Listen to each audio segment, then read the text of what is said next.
So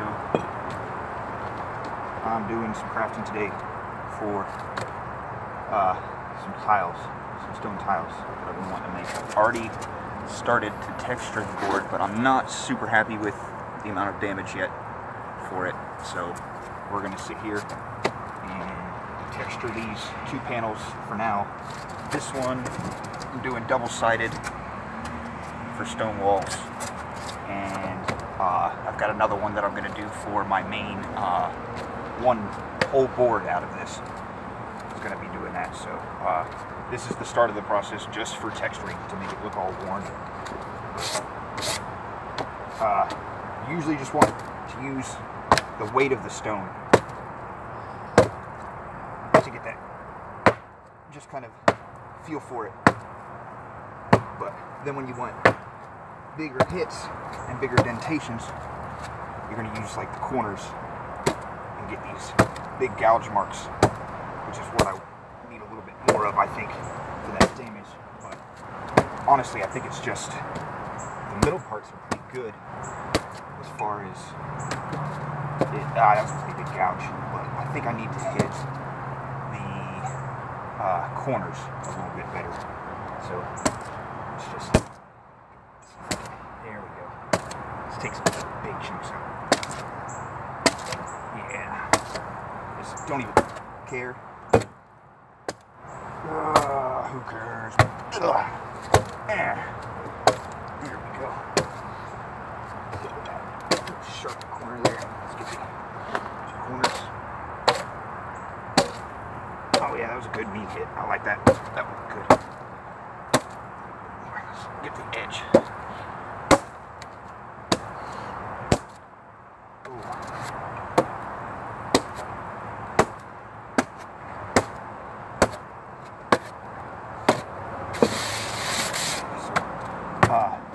Doing this causes a lot of damage, obviously. That's the intention, to make it look worn. But for the minis to stand up straight, I'm gonna have to go back over it and give it some with some sandpaper. Yeah, lost my words there for a second. Couldn't think of it. But just get that, and that'll smooth out all these big kind of gouges that you get, and that should get your minis standing up straight. I'm still fairly new at this crafting crap. Should say crap. Crafting fun. But, I get a lot of my. Actually, I've gotten, I'd say, about 90% of my crafting tips from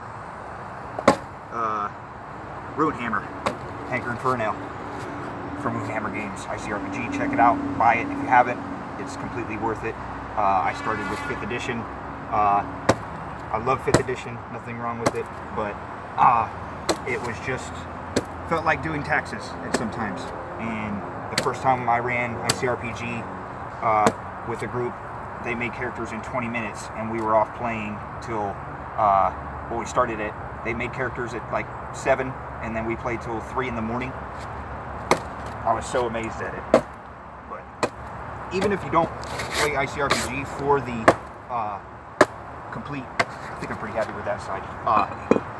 Like the game as is, you can definitely take a lot from it and homebrew some of this stuff in the in your 5e and your Dungeon World stuff, anything really. I've been looking at Starfinder. I recently seen, I work at Amazon, I seen a book come through called Genesis. It said Genesis, a setting, a rule system for all settings. So it looked like it had steampunk, it looked like it, of course, had the sci-fi or fantasy, a lot of stuff. It even looked like a little bit of your old Romans and Greek mythology type stuff. But for now, I'm sticking with ICRPG. Nothing's going to change that. And my group loves it. I got 3 people acting as DMs now, so I don't have to do it all the time. But I do the crafting a lot for the boards because I like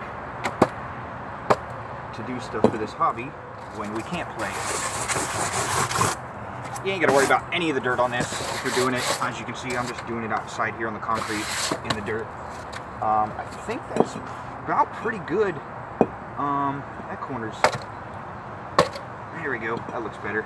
Let's get one more big one on that. Yeah. Actually,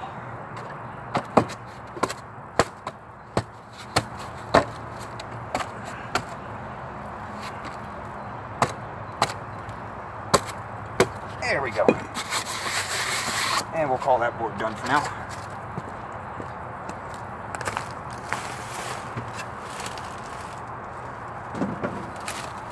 Oh, here. Might as well show it to you. Let's get the other fresh board out here. 2. So, there we go. Nice, good texture. A lot of good damage on that. And then we'll add the rest with the old X-Acto and knife. But I like it. Alright. Let's toss that one to the side. And back to slinging the concrete brick. Alright, so, alright, again, just to start off, just use the weight of the brick itself, not force. You don't want.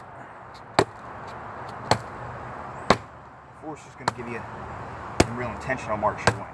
You can get that after you get this little kind of base of it here. Let's hit it with this big kind of flat. See, kind of dropped it too hard a little. That doesn't look too bad though. Never mind. It's almost actually got a good kind of square cobblestone effect to it. Hitting it like that. It's pretty neat. But just like Hank said in his video for crafting his what is it, his Hell World, I think he said, or Relic Blade, where the Dark Sun rolling box came from.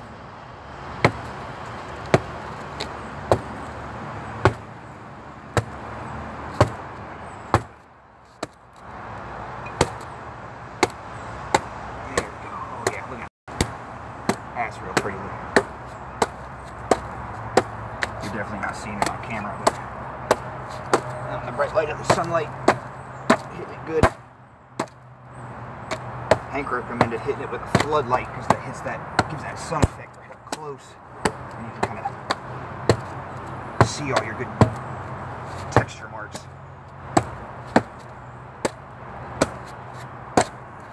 It's not too bad so far. Oh, there's my first big gouge mark. All right, let's start getting some of those.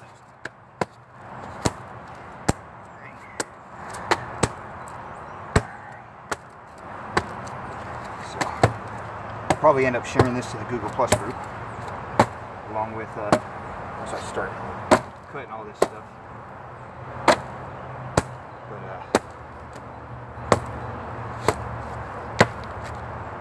let me know, like in the comments, what's y'all's favorite? Do you like a setting for ICRPG? Warp Shell or the Alfheim, your fantasy setting, or the Ghost Mountain? I can't get away from Warp Shell. I'm sci-fi at heart.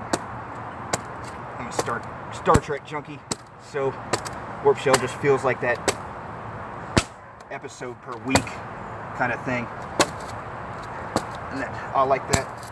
Just one shots, and my brain works better for just getting that thinking in that sci-fi terms. But another DM in my group, he's been loving Ghost Mountain, and that's been really fun to play in. Playing a sheriff in that named Barrett Wallace, and he's looking for the man that killed his wife. And the man's name is One-Eyed Willie Johnson.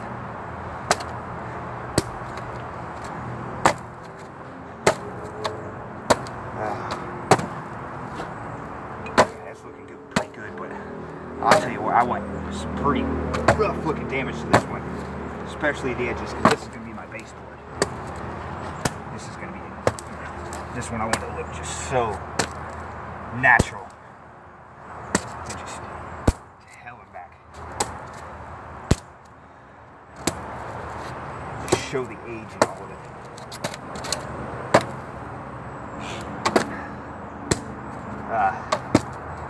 My character for Warp Shell, I've been playing since I started. I played it, made it for, as my test character actually, just building a character for ICRPG for the first time. Love the idea of him, took him from an idea of a book I'm writing on with one of my players actually, and another DM in the group. But I played him in Matt Shaker's game on Last Flight of the Red Sword, and oh man, what was the name of his other one that we started? Had the Technomancers in it. We never got to finish it. Oh, it was so fun. I can't wait to get my PC back up and run and get back on Roll20 with the guys from the group, because that was a good means to play. Ow! I hit my thumb or my ring finger there a little bit. Don't hit yourself. Don't be stupid. Don't be stupid. Don't be stupid. There we go. Alright. I'll tell you what, I want a couple big, nasty just chunks right out of this thing. I'm just not even going to care on the edges. I want to hit some pieces loose. See, that's like rubbing the stone. That looks like,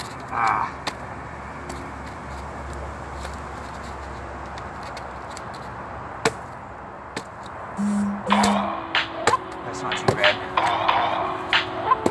Notifications going off. Sorry if you can hear that on the video. Carl Sagan singing like a whale.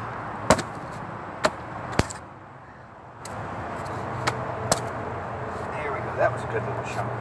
Let's try hitting it with this edge right here. It's at an angle. Oh, broke some of the thing around.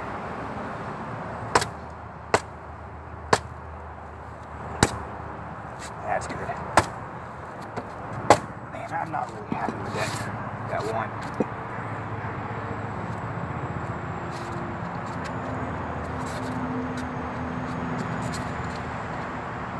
That's going to take a lot of smoothing out to do. Alright. This is getting pretty good. Pretty well textured. Let's get a few more gouge marks here. Center of the board edge. Really used to flatten it back out. I've noticed just if you do got a flat surface with your brick or whatever stone, big stone, heavy stone you're using, giving it some force at the end kind of gives it flattens some of that back out, so you don't have to do as much sandpaper filing with it to get it back even. Alright, so there's that. How's that looking for a final board to play on? Man, I'll tell you what, I don't really like that, and I think that might be better for walls because I hit that big scrape. I think I'm going to go ahead and hit the other side of this and then use the other one for my base, because I'm happy with the way that one came out. I can use that for a scrap piece of chunk for walls, so yeah, screw it. Alright, just a little bit more beating this with a heavy stone. Oh, look at that, it adds like a little texture just hitting it on this concrete out here. That's cool looking. A little extra layer.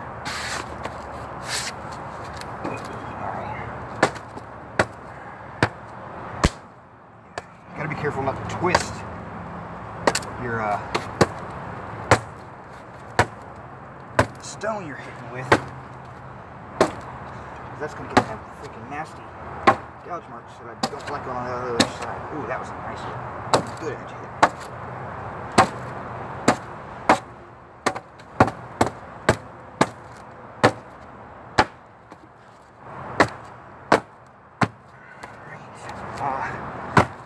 finally ordered my second edition of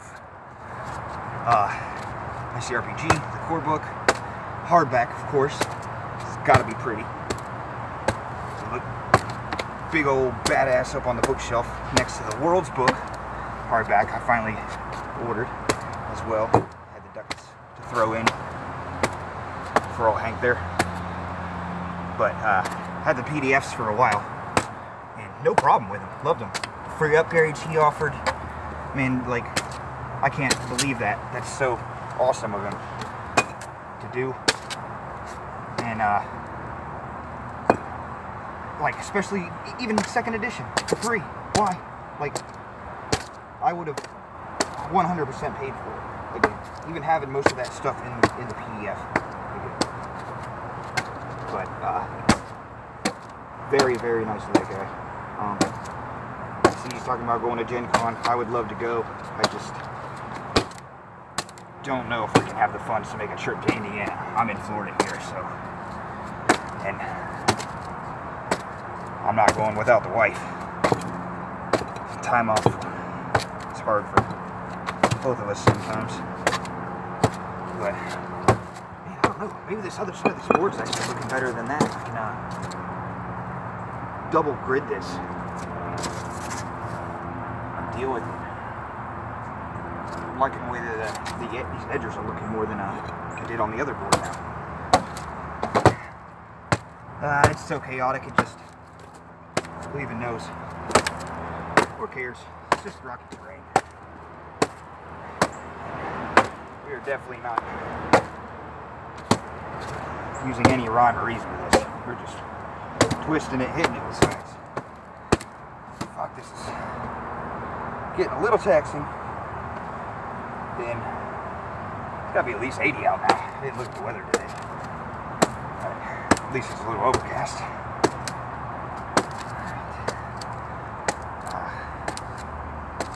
I am getting really addicted to this crafting with XPF foam though. It's just so modular. It's like playing with Legos. Doing this and cutting it up, it's like whittling. It's like a way to let your mind just kind of be a little free and not think about anything.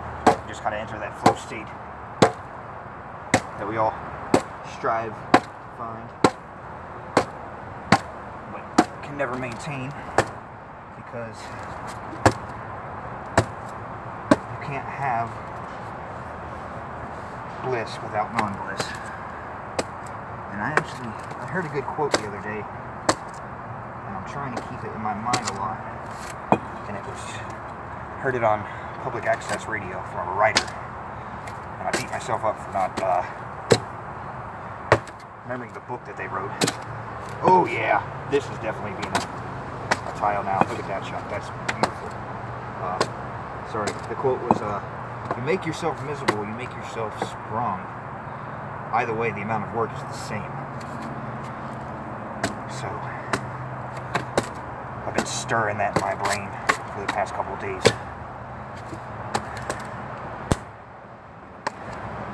Stop being lazy, do stuff. You're a human being. Use your trips around the sun wisely and enjoy them. Sometimes we get too stuck in our heads. Doing arts and crafts, playing D&D, role-playing, getting out of that everydayness, hedonic adaptation, as Jason Silva says. Been there and done that to the adult mind. Create a comfort zone where we really step out of the comfort zone. How do we break that? How do we put ourselves into a meditative headspace with feedback loops between our creative and linguistic choices, our consciousness leads to the kind of self-amplifying positivity, inspiration, feel-good vibe, innovative thinking, liquid flow. How the hell do we get that headspace? Who knows? But sometimes we can find it in the rarest places through serendipity, through people we meet, items we encounter, and everything else. And I think that there's plenty of beating this terrain. Hit that corner a little bit, that corner a little bit. Gouge, gouge, gouge, gouge, gouge, and we are going to call that one a day. Look at that. Oh, all the possibilities and the adventures that will be played on this.